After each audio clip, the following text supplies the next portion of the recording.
provided he has the willpower. If in this life you did not develop the spiritual willpower to quit smoking, to quit lying, to quit the things you know it's wrong, then you do not have willpower, brother. Many of us, when we die, we're going to surgery room trying to get this splitting willpowers, like just cut through, because this part of it hates smoking and this part smokes. We don't know which way this guy goes.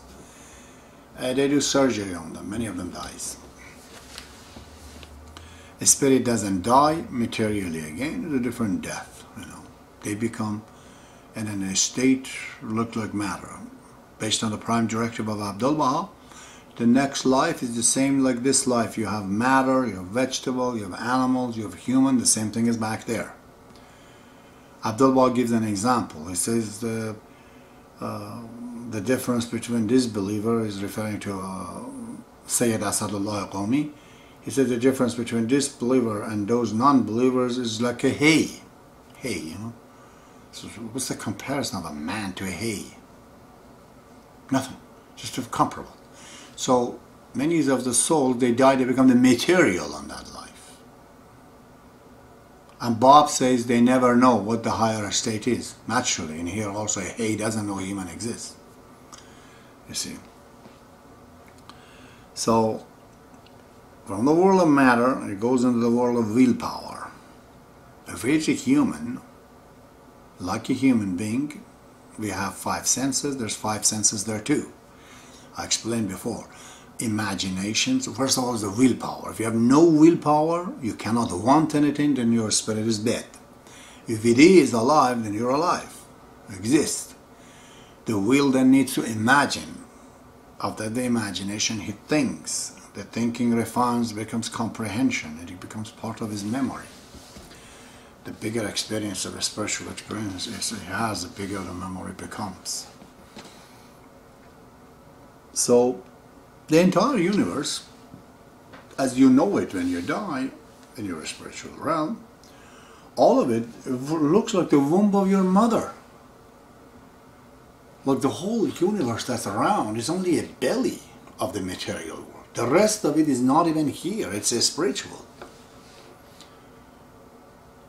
It's very strange that inside of the spiritual world is material, outside of the material is a spiritual, like your mother. When you are inside it is a bloody world. You drink the blood of the mother to be alive. It's a bloody life, literally. And you never know. Your mother smiles or loves you or do anything. No. When you are born, then you see the spiritual side of where you were inside. There now she actually grabs you, put in her bosom. She talks to you. And you see she smiles at you. You see the spiritual side of your mother when you're born. It's the same thing.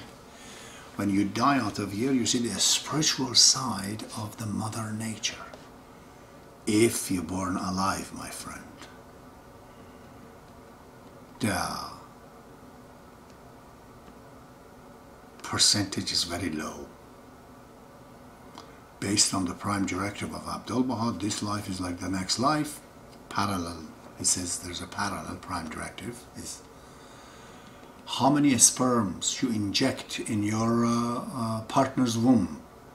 Billions, trillions, I don't know how many, sextillions in your lifetime? Gazillions. How many children do you have? 2, 3, 4, 10, 12. I've seen people with 18 kids. That's it. A mother could run 18 kids. That's it. Out of what? Gazillions of sperms. All these 5 billion people on the earth, all those bewildering sperms.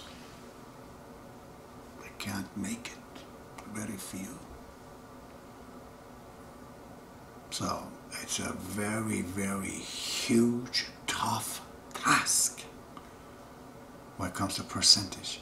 Yet it's so simple. Just listen to Baha'u'llah. take my words today seriously. I would not waste my time to talk to you. There's no relationship between me and you materially. I'm not after fame. I abhor it. Thank God I'm not famous. I will be famous after I'm dead. That's good. That's safe. So I can still go have a coffee.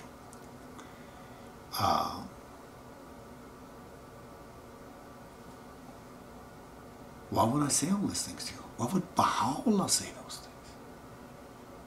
He comes and put literally 20,000 people dead only to get your attentions.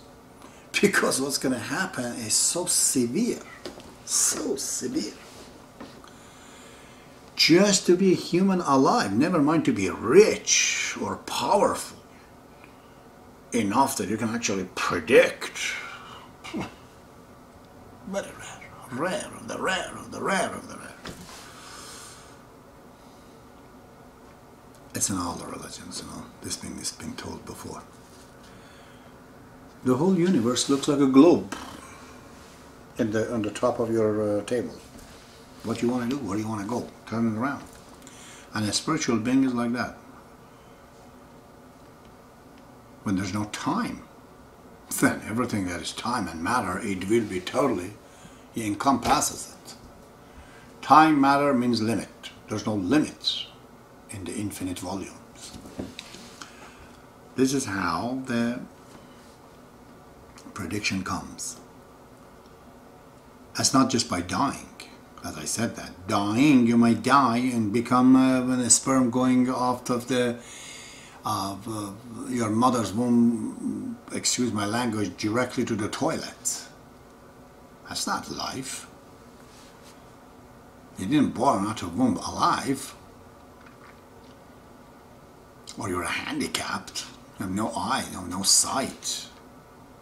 You're sick, you're dying. You're ill. But to be alive is difficult. So, it's not necessarily that I die, I go to heaven or something better. No. Something much more awful if it is continuous the same line. Okay. In fact, by dying, we lose the opportunity that we had here, you know. So,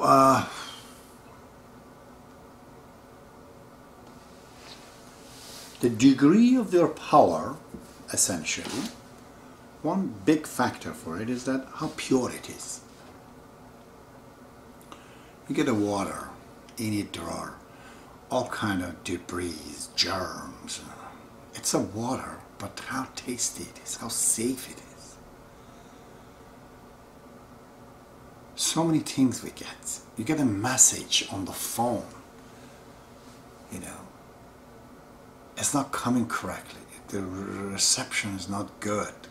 It's broken sentences, broken words, noises. Okay?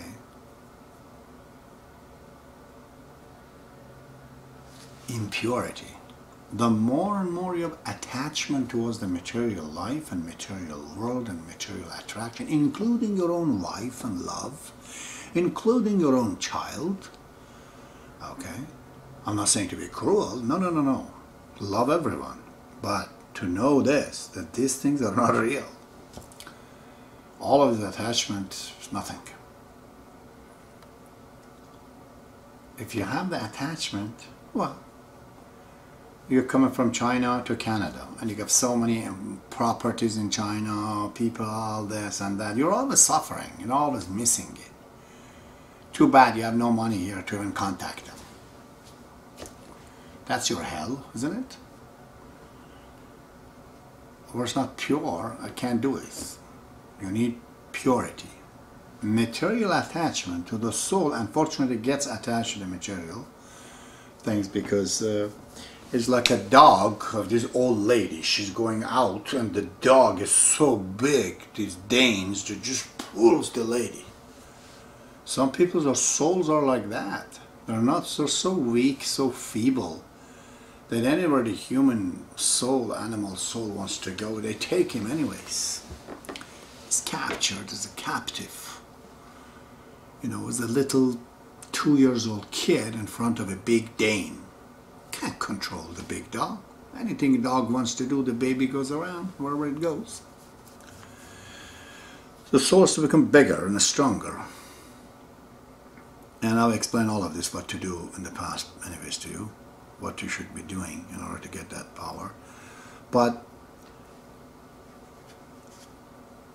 if there's weight on your soul, you can't fly. It's like a balloon. Too much weight, stays down. Throw the weight out and then you fly, fly, fly, fly. You can use material as much as you want. I said to the one guy that I was talking about, I don't know, 15, 20 millions. He was coming from Iran. I met him in Toronto somewhere. I says, can I bring a couple of million here to start here? I told him, what you want to do? To bring the money that you have in Iran, in Canada, and start business again over. And he says, yeah, this and that. I told him, brother, not to come here, okay? He read my, he was all 60 years old, he was reading my books. He says, you know, what you say, I'm going to believe in it. I told him, okay then. Are you able to give a couple of millions right now? Let's build a hospital right here in Toronto. It's a big city, we need more. Or somewhere else among the Inuits on the north. He said 2 million. I told him, yeah. Or 100 million was 2 million. I told him, if you can't pay that, my friend, you don't own the money. Money owns you. Learn from Bill Gates. He's fighting the demon.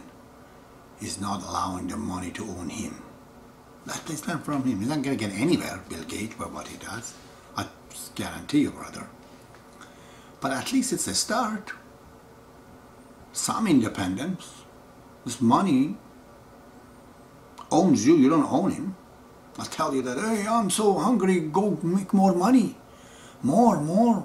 Don't spend time. Don't waste the time. Get on Sunday, first thing in the morning. Go sell more car. You know how to get bigger. The whole life is a casino for him. He has to just go make more money.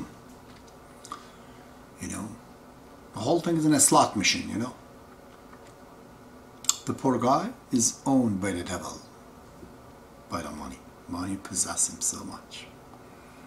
So, too hard, eh? How are you going to cut all of this money completely, even the wife and everything else? I become Baha'i, he says, if I follow you, all the Baha'is are saying, if I follow